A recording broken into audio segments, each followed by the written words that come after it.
Hillside View Apartments kyekifo ekitegekeddwa obulungi eri gwe wenna eyandyetaaze okubaako w'opangisa okusula okumala ennaku engere. Ekifo kino kirimu buli kimu, oba oyinza okugamba kiri fully furnished. Kirina free wifi, parking nga ziddala ate nga ya bwereere. Apartments zino zizimbiddwa ku mulembe, anti munnange bw'ogipangisa obeera ng'ali mu makaago, tolina kiweetaaga kwetikka kutwala, oyagala kwefumbira buli kimu mwekiri. Ate nga ne ba caretakers babaawo okuweereza. Security y'amaanyi emisana n'ekiro. Kifo kisirifu ekiyinza okuwa emirembe okuwummuliramu ate nga n'omulirwano gwa buvunaanyizibwa. Hillside View Apartments zisangibwa ku kyalo Janyi ku Kyaki. Bw'ono munnange ava ku Entebbe Airport ovugirawo eddakiika 25 zokka olubutuuka ekitende Kajjansi, n'ovugirawo eddakiika 8 zokka okutuuka ku Hillside View Apartments. Bw'oba ova Kampala ovugirawo eddakiika 25 zokka, ate gwe munnange ava e Munyonyo Kinyana Mpindi kubanga eddakiika ziri 10 zokka. Emiwendo gikkirizika ate nga gyakuteesa. Kuba ku 0704 13 19 99 oba 0770 717 8 Hillside View Apartments, wetuli okuweereza n'essanyu. Olutalo wakati wa General Salim Saleh muto wa General Museveni ne Ibrahim Ssemujju Nganda muna FDC naye kati nga abeesinga ku kiwayi ky'Ekatonga already ekiri wansi wa People's Front for Transition. Munnange bwe lutyo lulabika lugenda kubeera kafungula nkete. Lino nno olutalo si lulala lwa nguzi na bubbi. Nguzi na bubbi. Munnange General Salim Saleh erinnya lye ng'amaze okubeera ng'aliwulirako era nga ye National Coordinator owa Operation Wealth Creation, agambye nti agenda kuwaabira kira MP Ssemujju Nganda mbw'ayinza omukuba mu mbuga z'amateeka essaawa yonna olw'okumusibako amatu g'embuzi okumuliisa engo. Mujjukire era embeera efaanaganako bw'eti yaliwo ku Meya Erias Lukwago nga ayogera ku bintu bya Greenland Bank, engeri Salim Saleh ng'ali wansi wa kampani ye eya Westmond bwe baagenda ne bagula emigabo mu Greenland Bank Investments. Munnange okukkakkana nga ate okusinziira ku byaliwo ne omugenzi Kiggondo ng'alumiriza Sulaiman Kiggondo nti Salim Saleh muganda wange yeyeekomya omusimbi gw'abantu kubanga mu kiseera ekyo okugendayo okunonayo akasente ko banka bagigadde katugeze olinayo obukadde 5 nga bayinza okuwaayo akamu oba 2, naye ate nga Westmond sente yali yeewoze mu Greenland Bank zonna teyazizza, so nga ate Salim Saleh yali nanyini kampani. Kakati General Salim Saleh amanje g'amatuufu nga yiserebu akandwanaho bw'atyo yavuddeyo mu mbeera eteebereka n'atiisatiisa okubeera nti nno agenda kuwalawala mu Ibrahim Ssemujju Nganda amutwale mu kkooti olw'okubeera nga munnange amuwaayiriza amusibako amatu g'embuzi nti yetabbangako. Nganda gye buvuddeko yatutegeeza n'atugamba nti muto wa General Museveni oyo gwe mulaba oyo kye yeekola yasomola obukadde si bukadde obuwumbi bwa ssente mu National Agriculture Advisory Services gye mumanyi nga NADS, mbu kye yeekola mu kusikayo obuwumbi n'obuwumbi. Era Ibrahim Ssemujju Nganda omanyi obulungi omusajja ate eri antama agamba nti nno General Salim Saleh kye yasookera ddala okukola nga yakaweebwa obukulu bwa Operation Wealth Creation kwe kubeera nti yajjayo obuwumbi 97 okugulira bacoordinators aba Operation Wealth Creation emmotoka. Bino wabiwulira muganda wange. Naye teweerabira nti gwe naalina ebirwadde bikuluma otagaludde eno n'eryo bw'obeera omulwadde osobereruka ne mu kibira ate tuufu liva wala otambula nodde eno neweetamwa nti nze sikyanywa ddagala eryo sikyanywa.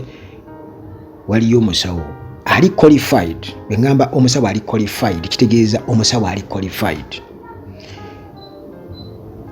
Yasoma obusawo ate najja nakola ne research ekintu ekiremye abantu abangi okukola ku mbeera n'eddagala eryaffe eryawano, emiti egyaffe egyawano, nti guno muyembe ekikuta gyagwo kiwonya ki kyentegeeza. Era endwadde zonna ze yasoma bw'atyo ng'amaze okutegeera ebirungo ebiwonya endwadde ezo, najja na wano n'abinoonyerezaako n'abifuna mu miti egyaffe egyawano, era eddagala likolera ddala. Waliwo abawadde obujulizi, omukyalo omu nja kujja nteekeko eddoboozi lye wano ng'ayogera ng'amaze okukozesa ku ddagala n'abalala bangi nnyo, naye ono yasanyuka nnyo n'agamba eddoboozi kandikuwe osobola oddizannya, era abaagala okumanya nsobola obbawa essimu yange ne boogerako nange ne mbabuulira. Kakati twagala obujulizi obukwatibwako nti ebyo bya bulamu, kubanga eyo nsonga nkulu nnyo. Abantu tulina okubeera abalamu, tuleme kufa birwadde ng'ate eddagala weeriri. Ebirwadde bye babatiisatiisa, kati njagala buli obulwadde bwe babatiisatiisa nti neddaawo bwe tebulina ddagala. Jangu wano ku Uganda atulagize nkuwe namba y'essimu wamma. Kakati Ibrahim Ssemujju Nganda atugamba bw'ati nti NAADS yalina budget nga ya biliyoni 450, nti omuliro gwasookera ddala Sale kye yasooka okukolera ddala nga bamaze okuteekawo Operation Wealth Creation, kwe kubeera nti bajjayo obuwumbi 97 ne bagulamu pickups, era nga zino zaabo be bayita aba coordinators bazijja mu NAADS n'aguliramu aba Operation Wealth Creation emmotoka. Kati Ibrahim Ssemujju Nganda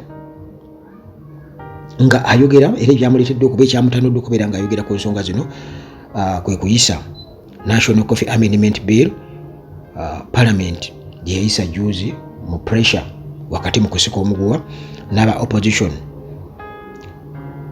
Kakati Nganda nga yeebuuza nga agamba nti General Museveni okubeera nga alwana okukuuka ejjembe okulaba nga biiru eno eyita Uganda Coffee Development Agency ng'esaanyizibwawo, nga yeekwasa nti nno nti eno yafuuka burden eri abawi b'omusolo, oba yafuuka ekizibu eri abawi b'omusolo. N'agamba nti njagala obbabuulira nti budget oba annual budget ey'omwaka eya UCDA oba Uganda Coffee Development Agency, ng'agamba nti nno budget yayo ey'omwaka ya buwumbi 45, so nga ate General Museveni sente z'asuubiza abantu oba eziyita mikono gy'embo adonatinga agabira abantu ziri obuwumbi 150, newankubadde nga Museveni okusuubiza muganda wange newankubadde asuubiza akiri akumma nti obaako tisiti oba yesubi libanja naye muganda wange wakiri kyalibadde kiri nti akusuubiza alekerangayo ddala. Naye munnange Ibrahim Ssemujju Nganda ategeeza nti Museveni bwe yakiraba nti NAADS erimu ssente nnyingi, olwo ng'ayagala okubeera ng'aziteekako omukono gwe azikwatemuuko, akwate mu nva, olwo n'atandika okubeera nga ajoogerera NAADS, yatandika okubeera nga ajoogerera nga bw'akola kati Uganda Coffee Development Authority, n'atandika okubeera nga ajoogerera Museveni oyo gwe mulaba ng'era bw'akoze UCDA. Honorable Nganda bino byonna ng'amaze okubeera nga abyogera, Jerusalem bimugudde mu matu, byamunyiizizza nnyo, byansuso, tebaagala bintu kuvaayo, bwino bwate kuvaayo. Era omusajja ono aweza emyaka kati 64 kye yakoze n'ata statement, brief statement, nga yeewozaako agamba nti ebyo tabimanyi, era kyagenda okukola kwe kukwata Ibrahim Ssemujju Nganda omubaka wa Kira municipality amukube mu mbuga z'amateeka. Yakozesa ebigambo bitono nnyo Honorable Ibrahim Nganda, if you want to know who ate NAADS money, please check the NADS suppliers database at PPDA nti bw'oba yagala okumanya Honorable Nganda baani abaalya ssente za NADS genda okebere mu suppliers database eya NADS ku PPDA. Kino Salimu Sale bw'atyo bwe yawandiise n'amugamba munnange, stop tarnishing my name otherwise I will sue you. Lekerawo okwonoona erinnya lyange oba si kyo ngenda kuwawaabira. Nzijukizaamu nga tukyali baana bato, ngenda kuwaabira ewa taata. Twabikolanga. Ngenda kuwaabira. Honorable Nganda munnange tanaba kubeera nga atuddamu, tetunaba kubeera nga tufuna response ye. Tujja gikubuulira wano oba anaaba atidde n'asirika.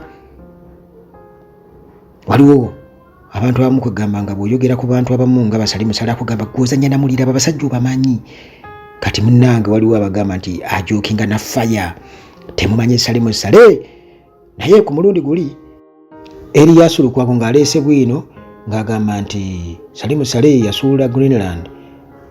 Tetwategeera nti oba Salimu Sale yennyini yawandiika oba omuntu omulala, naye kuba Salimu Sale yasigala yasirise.